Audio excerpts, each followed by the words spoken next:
catch yourself getting into these ruts of attention. You know, the way that rain would fall on a mountain and wear grooves into the hill and would flow down in, you know, streams to the point where other raindrops falling, they'll tend to find those streams where the water's flowing the most easily.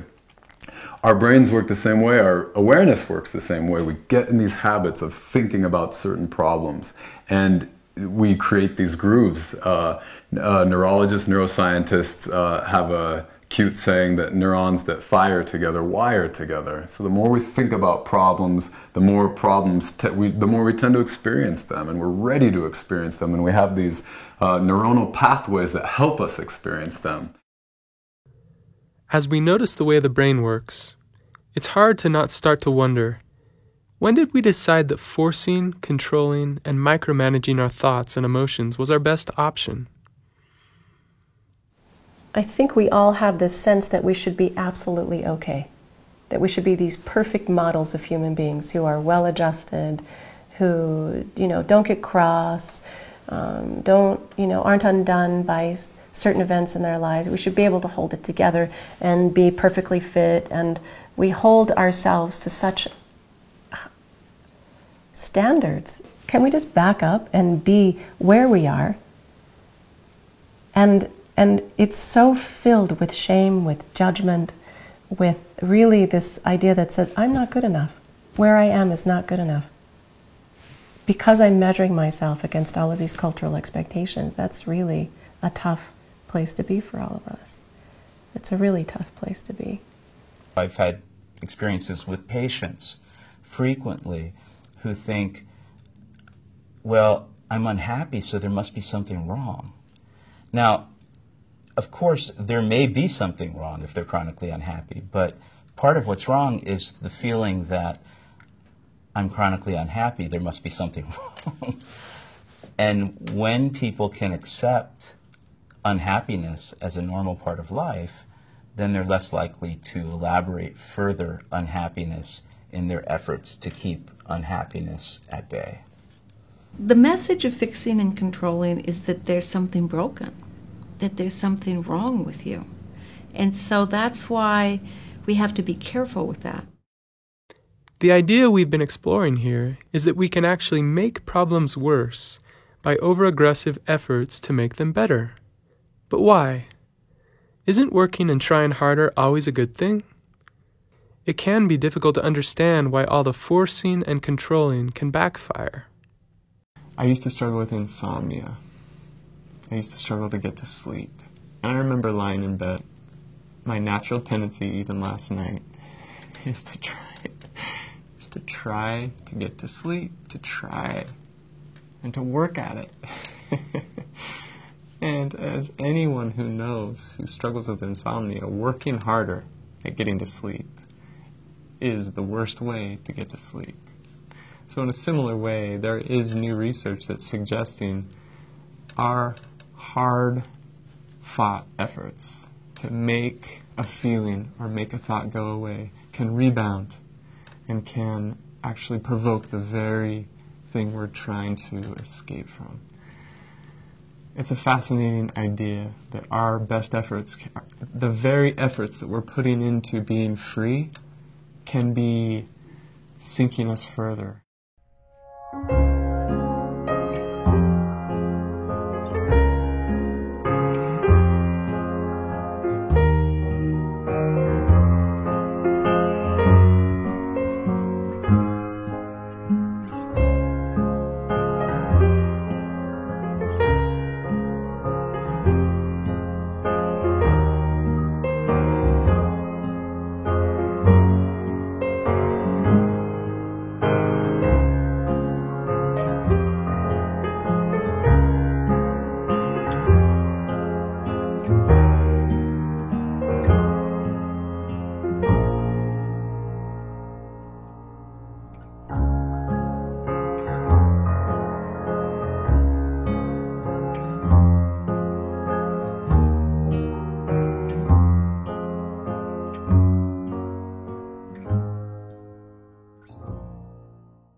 If you've ever seen one of these Chinese finger puzzles, it's a little woven tube that you get when you're a little kid at your birthday party or something, and you put your fingers in each end and you try to escape by pulling your fingers out, and it grabs your fingers tighter.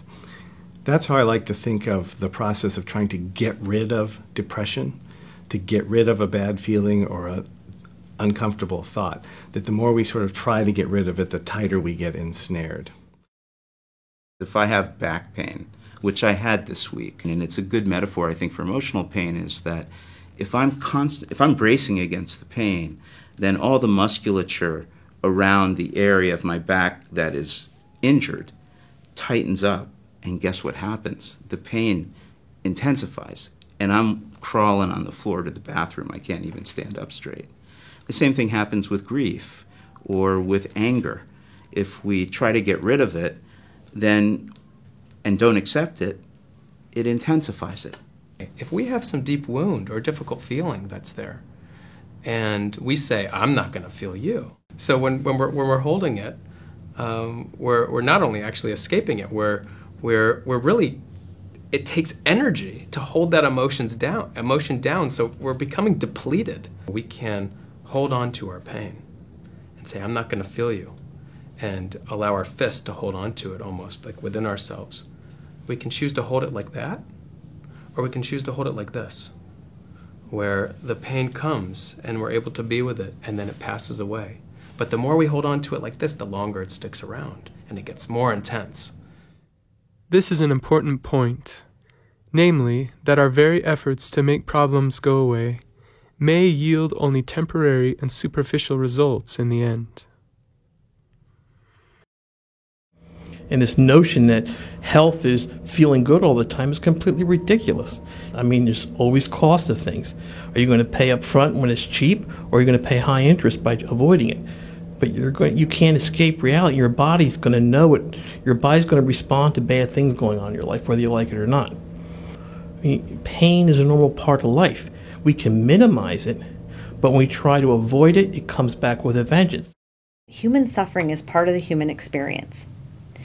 We are going to suffer. The more we try to self-protect, the more we put ourselves into the fear-stress cycle. Sir Henry Maudsley, who said, "Sorrow which finds no vent in tears will soon make other organs weep." I think a lot of what happened with the eating disorders was really truly a masking of, in the end, a very ineffective way of masking my own feelings, uncomfortable emotions, things that I hadn't really come to terms with or resolved. And I think it's not unlike other addictions, if you will. You think that drinking might cover something up, drug use might cover something up. Eating or not eating might cover something up, or controlling things. It might give us some short-term sense of ease or satisfaction. But I think if we're honest with ourselves, we recognize that it has long-term, very damaging effects. And it's hard to come to terms with that, I have a woman who came to me 16 years after the death of her baby. And she'd been on psychotropic medication for 13 of those 16 years. She'd hidden the pain for so long. She'd unnamed it, and she'd masked it, and she'd suppressed it for so long that it stole from her ability to feel joy. When we constrict our dark experiences, our dark emotions, when we don't allow ourselves the full range of human expression, then we also restrict our ability to feel joy and unbelievable, transcendent joy and meaning in life. What feels right and balanced and good for me will be different for you and different for someone else. But I think, when we talk about depression or anxiety or just periods of imbalance, we know where we don't want to be. I think we know when we reach a point where we say to ourselves, this is no longer working. This is no longer, something that I can sustain, a way of life that I can sustain. In a sense, as human beings, and particularly as teenagers in this culture, we're subjected to these really strong impulses. They run through us Our society moves at a very, very fast rate. So we don't always get the tools we need in order to really feel and discharge these impulses, particularly to at-risk youth.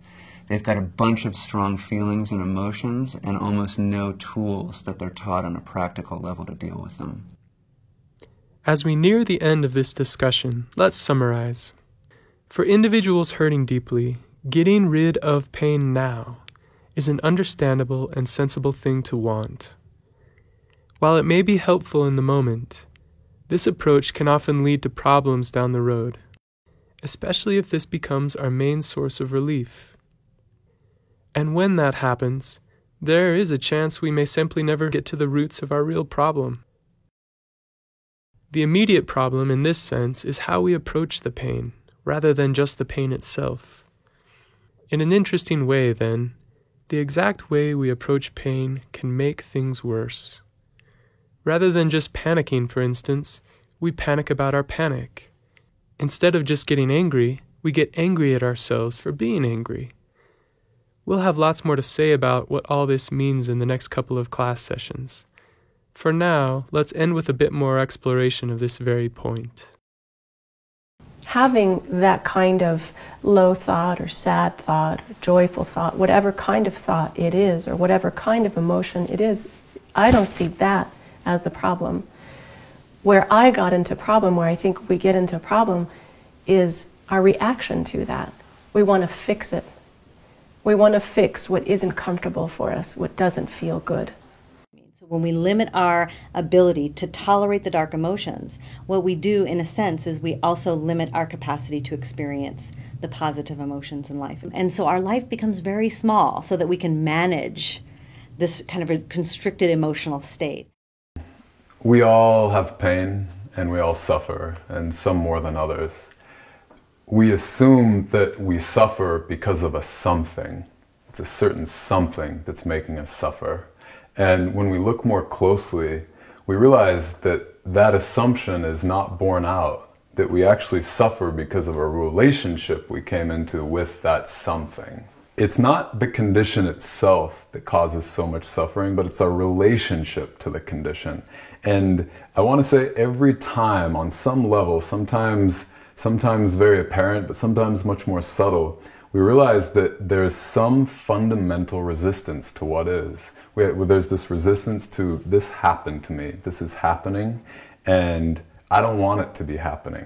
I want it to go away, and we push against it, or we run from it. We distract, we invite harmful influences in our lives. It might be drug abuse, it might be compulsive gambling. We do these things to deny the very conditions that are present in our lives. Instead of trying to avoid the pain and do whatever we can to make it go away, there is a new school of thought in psychology that says, yes, keep trying, put effort into it, but do it in a different way. The idea isn't to eradicate stress and pain. Stress and pain are actually good to a point. The idea is, how do we learn how to relate to it differently? We assume that pain and suffering are the same thing. As you look really closely, you realize that some things are painful and some things are inherently pleasurable. And there's always pain and pleasure in our lives. But what creates the suffering is this thought that I don't want that pain. I want it to go away. In fact, I'd do anything to make it go away. And it's not just pain that's the culprit. Pleasure, we have this kind of perverse relationship with it where we get pleasure in our lives and we want more of it. One piece of chocolate cake is not enough. And one lover that I had that it's not working out with, I want another one. I want to swap this one out for another one. Or this job, it really doesn't glorify me properly. I want to change careers and get a new one. We want more and more pleasure. And we resist what is. We're not letting flow what's flowing in our lives. I'm talking about a new relationship with experience, all the things that are coming up in your life moment to moment. I'm talking about really looking at those things closely and having the courage and honesty to let it be what it is. If it's painful, then give yourself to that. Let it be painful. And if it's pleasurable, then let it be pleasurable for as long as it wants to be. But this grasping, this sense of things aren't okay. We got to change conditions. We got to manipulate more in order to get things just so. And even if by heroic efforts we're we're able to tend to conditions in a way that we get things just how we want them for a moment, they'll change again. They'll change on us again. I had my living room set up so lovely until this film crew came and started disturbing furniture. And I was so happy just breathing in the way my space felt in my house, and now it's disturbed. And if I pin my happiness to that, like, my house looks pretty good, my car's pretty shiny. All these things that we tend to identify with, if we can just let them be as they are, not ask for more or less. We've highlighted in this discussion some of the consequences of trying to fight against what's happening in our heads. For one, this probably won't make the problem go away. What's worse, fighting our thoughts or feelings can also give problems more power and potentially make the situation worse. In the end, the need to avoid pain can become a festering problem in itself. In the next class, we'll begin to explore another approach.